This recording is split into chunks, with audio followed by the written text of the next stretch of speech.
Ballyclare District Historical Memorial Association. The Herron Family Murders.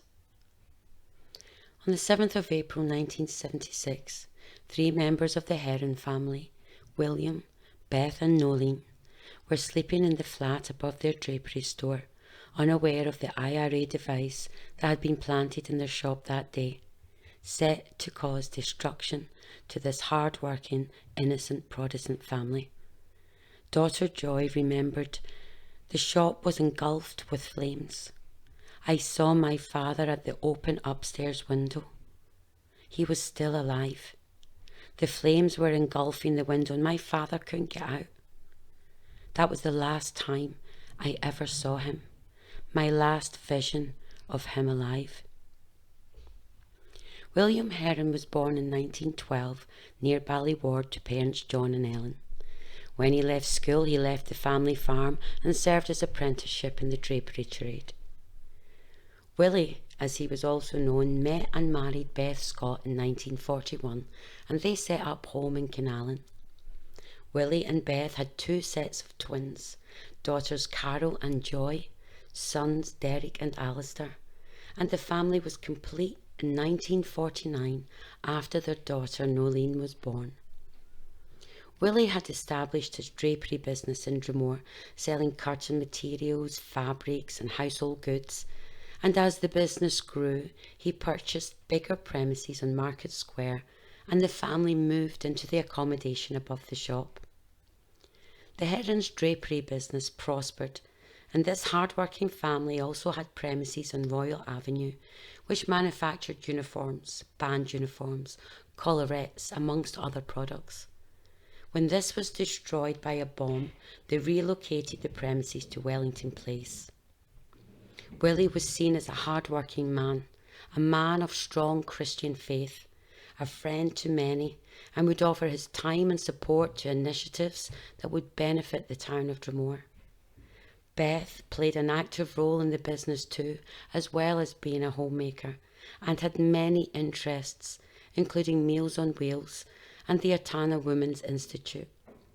The whole family had a strong Christian faith and supported each other in all manners of business, home life, church and social activities.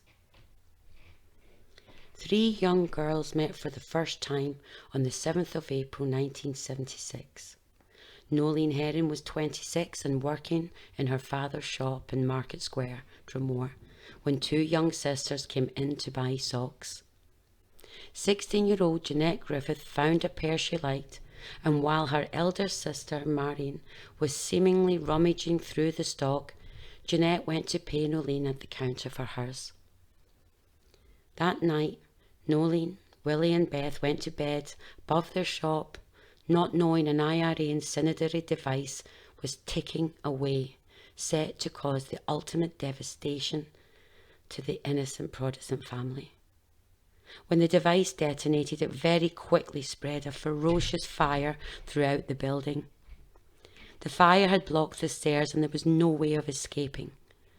Noeline's sister Joy had arrived at the scene after a call from a neighbouring shop owner and could only look on in horror as she watched her father at a window trying to escape.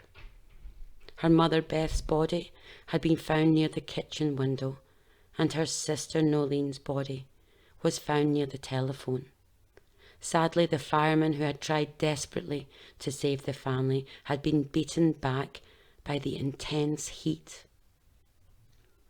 The cowardly IRA had used a young 16-year-old and her not much older sister to do their dirty work, saving themselves from being caught, or indeed being blown up by their own device had it gone off early. In 1980, a 21-year-old Dungannon man was given 3 20-year terms for murder. In 1981, the 2 sisters, Marion and Jeanette from Portaferry, received 12 years each for IRA membership and manslaughter. What is most abhorrent is in 1985, after serving only 4 years, these sisters were released under the royal prerogative by Northern Ireland's Secretary of State. Joy, Carol, Derek and Alistair Herron lost their parents and their sister that evening, and still to this day they have received no answers as to why these female IRA members were released early.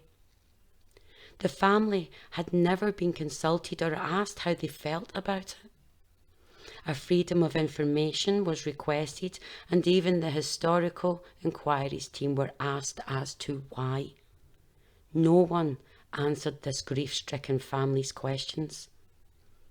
In 2006, on the 30th anniversary of this firebomb attack, Lagan Valley MP Geoffrey Donaldson wrote to the Secretary of State on behalf of the Herron family, requesting access to the documents pertaining to the early release decision.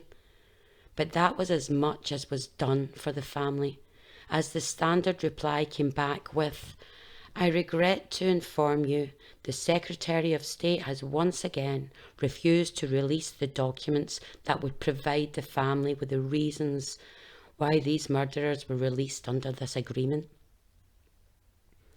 Mary and Clegg, much the age of Noeline Herron, had got married only 2 weeks after planting the IRA firebomb, and had also gone on to have 2 children. She gets to live her life. She gets to make the life choices she and her IRA comrades denied to Noeline Herron. We hope and pray that one day our government will find some form of compassion, do the right thing, and release necessary information this family deserves to hear. For to date, they have received no justice, no truth, and no reasoning why. We must never forget the innocents that lost their lives, nor their surviving family members who still fight for justice today. In memory of Willie Herron, aged 64, Protestant civilian and married father of 5. Beth Herron, aged 58, Protestant civilian, married mother of 5. Noeline Herron, aged 26, Protestant civilian, daughter to Willie and Beth.